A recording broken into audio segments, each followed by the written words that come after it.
विभिन्न क्षेत्रों से विशेषज्ञों को भी बुलाकर प्रशिक्षण प्रदान कराया गया। इनमें इकोनॉमिक एनालिसिस तथा डिजिटल एविडेंस कलेक्शन की दक्षता में गुणात्मक वृद्धि हुई। इसी क्रम में economic analysis wing, open source intelligence आदि यूनिटों का गठन कर विशेषज्ञता को बल दिया गया। EAW विंग के उत्कृष्ट प्रदर्शन से सभी प्रकरणों में उच्च कोटि के साक्ष्य संकलन में मदद मिली। प्रशासनिक कार्यों में देवबंद, ग्रेटर नोएडा सहित 12 जनपदों में शासन द्वारा ATS उत्तर प्रदेश तथा कमांडो सेंटर हेतु भूमि आवंटन किया गया, जिसमें इंडो नेपाल बॉर्डर स्थित बहराइच और श्रावस्ती भी सम्मिलित है। इसके साथ साथ नोएडा में एडवांस डिजिटल फॉरेंसिक्स और ड्रोन टेक्नोलॉजी सेंटर खोले जाने की कार्रवाई प्रचलित है, ताकि इस क्षेत्र में ATS उत्तर प्रदेश एक ड्रोन मॉडल के रूप में कार्य कर सके। ATS यूपी के लिए उत्तर प्रदेश शासन द्वारा विशेष न्यायालय एवं रिव्यू अथॉरिटी का गठन भी किया गया। ATS से संबंधित 2021 में न्यायालय में 4 प्रकरणों में सभी 13 अभियुक्तों को कठोर कारावास की सजा एवं जुर्माने से दंडित किया गया है, जो ATS की गुणात्मक एवं प्रभावी पैरवी का श्रेष्ठ परिचय है। ATS उत्तर प्रदेश में चयन बहुत ही जटिल प्रक्रिया के तहत होता है, ताकि सर्वोच्च श्रेणी के कर्मचारी व अधिकारी नियुक्त किए जा सके। अच्छे कार्यों को प्रोत्साहित करने के लिए इस वर्ष लगभग 7.5 लाख का नगद पुरस्कार एवं 26 जनवरी व 15 अगस्त के अवसर पर कुल 73 कर्मियों को विभिन्न प्रकार के मेडल व ड्रेस से अलंकृत किया गया। गैर प्रांत के पुलिस सहयोग को बढ़ावा देने के लिए उन्हें भी नगद पुरस्कार एवं प्रशस्ति पत्र प्रेषित किए गए। स्पेशल पुलिस ऑपरेशन टीम या स्पॉट में इस वर्ष कमांडो की 2 नई टीमों का गठन हुआ। कमांडो को NSG की तर्ज पर दक्ष बनाने के लिए BSF institute of adventure and advance training academy Dehradun व BSF एकेडमी टेकनपुर से स्पेशल कोर्स कराए। साथ ही साथ आत्मरक्षा के लिए इजरायली तकनीक क्राव मागा का प्रशिक्षण विशेषज्ञों द्वारा प्रदान कराया। टैक्टिकल ड्राइविंग कोर्स चलाकर कमांडो को बेहतर ड्राइविंग सिखाई गई। ATS के स्पॉट में नियुक्त आरक्षी कमांडो श्री आशीष दीक्षित, जो कि एक पर्वतारोही हैं, के द्वारा इस वर्ष माउंट एल्ब्रस रशिया 5692 मीटर की चोटी फतह की गई। इसके अतिरिक्त पूर्व में इनके द्वारा माउंट यूनम पीक लद्दाख, जिसकी ऊंचाई 6111 मीटर है, BC Roy peak Sikkim 18000 foot, mount Kilimanjaro Africa आदि चोटियों को भी फतह किया जा चुका है, जो कि यूपी पुलिस व ATS उत्तर प्रदेश के लिए एक महत्वपूर्ण उपलब्धि। कुल मिला के यह वर्ष ATS के लिए एक उपलब्धियों से भरा वर्ष रहा है और इसमें हम लोगों ने कैपेसिटी बिल्डिंग भी अपनी बेहतर की है और पूरी उम्मीद है कि आगे आने वाले वर्षों में भी इसी तरह से ATS अच्छा काम करती रहे। सर, EAW में जो आपने कहा कि 2 अलग आधार प्रदान का उसमें हिस्सा का संकलन किया, तो किस तरह के मामले में किस तरह के ट्रांजैक्शन होगा? ये जो इसमें जो धन आए हैं, जैसे माइक ऑन करिए सर। जो प्रकरण जैसे आप जो धर्मांतरण वाला प्रकरण है, उसके अंदर 100 करोड़ से अधिक का राशि बैंक के माध्यम से डॉलर ट्रांजैक्शन आई। जैसा कि अभी सर ने बताया है आपको, 55 करोड़ रुपए का जो लेन देन है वो बैंकों के माध्यम से हुआ। उनमें उमर गौतम के खाते, करीम सिद्दीकी के खाते, सलाउद्दीन जो गुजरात का है उसके खाते हैं, और इसमें अधिक धन जो आए हैं उसमें विदेशों से ज्यादा पैसा आया है जो बड़ी मात्रा में है, जिसमें US, जो खाड़ी के देश हैं, UK, उसमें काफी लोगों ने इनको पैसा दिया है, उनको भी हमने नोटिस दिए हैं, उन पर भी कार्रवाई की जा रही है।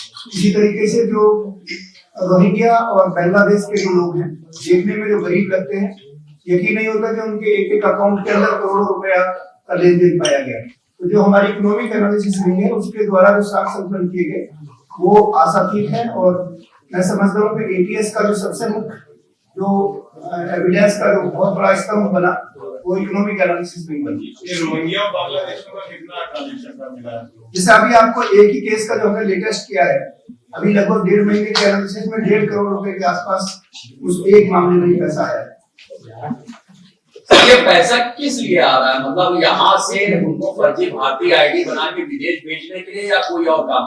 क्या इसमें कोई ऐसी एक्टिविटी शामिल है जिसको टेररिज्म से जुड़ा हुआ माना जाए? देखिए, इतनी बड़ी संख्या में लोग आ रहे हैं, जैसे अभी हमने एक एनालिसिस अभी की है जिसमें लगभग 55 लोगों को एक मुश्त भेजा है। अभी उस पर और एनालिसिस की जा रही है। एक आदमी को भेजने में 8 से 10 लाख रुपया देते हैं। और अभी हमने कई गैंग हमने क्रैक किए हैं, कुछ गैंग हमारे सूचना पे वेस्ट बंगाल ने क्रैक किए। तो एक बहुत बड़े संख्या में लोगों का इस तरीके से जो माइग्रेशन हो रहा है, इसमें ह्यूमन ट्रैफिकिंग भी इन्वॉल्व है, चाइल्ड ट्रैफिकिंग है, वुमेन ट्रैफिकिंग है। तो इसमें बहुत सारा bundle of evidence, bundle of crimes है जिस पे वो किया जा रहा है। नेशनल सिक्योरिटी इसके लिए बहुत बड़ा चैलेंज है। क्या भारत का जनसंख्या संतुलन बिगाड़ के आगे जो चुनाव की प्रक्रिया शुरू होने वाली है उसको प्रभावित कर सकते हैं? अभी इस बिंदु पे कोई कमेंट करना इसलिए जल्दबाजी होगी क्योंकि ये केवल अभी शुरुआत हुई है जो विवेचना से तथ्य आई। इसके बाद जैसा स्वरूप होगा उस पे आगे जो भी तथ्य है उसके हिसाब से इस पे कार्रवाई की जाएगी। पाकिस्तान में प्रदेश में रह रही हो अभी भी, और इनके जो लिंक्स हैं वो पड़ोसी देशों से, पाकिस्तान और बांग्लादेश से हो। अभी इस पर हम लोग कार्रवाई कर रहे हैं, कुछ लिंक मिले हैं ऐसे, लेकिन अभी उसमें और साक्ष्य जुटाए जा रहे हैं। समय का आपसे ये जितने आरोपी हैं सबके पास वोटर आईडी है, वैलिड इंडियन आईडी है, तो ये तो हो सकता है ना कि निर्वाचन की प्रक्रिया में भी वो सब शामिल हो, यहाँ वोटिंग करें। अभी चूंकि उनके पास में निर्वाचन के अपने कार्ड है तो वो वोटिंग की प्रक्रिया में तो भाग लेंगे। निश्चित रूप से इसका दुष्प्रभाव पड़ेगा इलेक्शन के ऊपर, लोग इसमें कोई संदेह नहीं। संख्या कितनी होगी? संख्या कितनी होगी? यूपी की आईडी कितनी बनी हुई है इसमें जो 55 लोग आ गए हैं? नहीं, ये तो जो आईडी इनकी बनी है वो सारी वेस्ट बंगाल की, और जो गैंग ये पकड़ा है वो वेस्ट बंगाल से पकड़ा है। उन्होंने वेस्ट बंगाल में रहते हुए ये आईडी बनाई है। हमारा जो स्टेट है उसको ट्रांजिट के रूप में यूज किया गया। सर यूपी में लगभग कितने लोग रह रहे हैं? अभी इसकी संख्या बताना संभव नहीं है। सर ये भी संभावना से कोई इनकार नहीं किया जा सकता कि वेस्ट बंगाल में जो इलेक्शन हुए होंगे वहां उन लोगों ने पार्टिसिपेट किया होगा, वोट दिए होंगे। अभी जो हमने गैंग पकड़े हैं वो अभी रिसेंटली करीब 3-4 महीने के अंदर के हैं। उसके पुराने जो भी अभी मामले हैं दूसरे पे आपके बारे में कमेंट करना। ये रोहिंग्या जो पकड़े गए, जैसा आईजीएटीएस ने बताया, यूपी में हमने जो भी पकड़ा है वो यूपी को ट्रांजिट की तरह यूज किया गया है। जो हमारे ट्रेन से हम लोगों ने उतार के पकड़ा है, और भी जो सूचना मिलती है तो एटीएस ने बंगाल में जाके भी पकड़ा, वहां की पुलिस से भी सहयोग करते हुए उनको लेते हुए वहां से ही पकड़ा। लेकिन जैसा आपने कहा, कुछ हो सकता है कुछ लोग यूपी में भी आके कहीं छुपे हो, उसकी अभी हमारी जानकारी और प्राप्त करेंगे और कार्रवाई। ये डेटा आया कि रोहिंग्या कितने यहाँ पर अवैध कर रहे हैं कि पाकिस्तान में नहीं, ये अभी ऐसी कोई पुख्ता जानकारी नहीं है, उस पर हम लोग वर्क कर रहे हैं और कुछ और जानकारी मिलेगी तो बांग्लादेशी कितने होंगे? कुछ ऐसा होगा कोई एक रफ फिगर? तो कुछ खास जिले जो काफी समय से इस पर अभियान चल रहा है इनके चिन्हीकरण और इनको सर्च करने का, तो उसमें क्या डेटा अभी तक नहीं आया? क्या कितने लोग रह रहे हैं रोहिंग्या? नहीं, रोहिंग्या का तो ऐसा कोई जो अभी हमें सेंट्रल एजेंसी के या जो इंफॉर्मेशन है उसमें लगभग 780 के आसपास की विभिन्न जनपदों में सूचना है, लेकिन अभी उस पर और कार्रवाई की जा रही है और जल्दी इसको हम लोग कलेक्ट कर। 780 सर रोहिंग्या है या बांग्लादेशी रोहिंग्या? नहीं, रोहिंग्या के बारे में जो सूचना है इनको अवैध माना जाए? नहीं, जो सूचना हमें अवैध की मिली हुई है सूचना में, मतलब इनके पास कोई यूएन कार्ड नहीं है? नहीं, उनमें कुछ लोगों के ये भी क्लैरिटी जरूरी है कि जो यूएन कार्ड भी है, यूएन कार्ड के लोग हैं वो अवैध ही, क्योंकि जो रोहिंग्या या जो प्रवासी की जो डेफिनेशन है वो ये है कि जब वो पहली बार पैर रखे किसी प्रांत दूसरे देश में तब वहाँ का प्रवासी कहलाएगा। ये सभी के सभी ट्रांजिट करते हैं बांग्लादेश से, तो वो तो अवैध प्रवासी कहलाएगा। अभी उनकी फैमिली डेवलप हो चुकी होगी, पुराने लोग हैं कि ज्यादा 750 आपने बताया, तो उनकी फैमिली भी डेवलप हुई होगी, जब तो काफी सालों से रह रहे हैं कि अभी नए हैं? सही बिल्कुल फ्रेश है।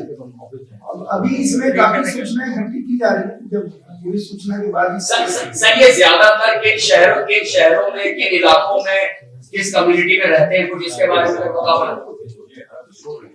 सर पश्चिमी उत्तर प्रदेश है, पूर्वी उत्तर प्रदेश, दो सर ये तो सभी विभिन्न जगहों पर जितने हमने गैंग पकड़े हैं उसमें लगभग पूर्वी उत्तर प्रदेश भी है, पश्चिमी उत्तर प्रदेश भी है, तो उसको कॉम्पीट कर पाना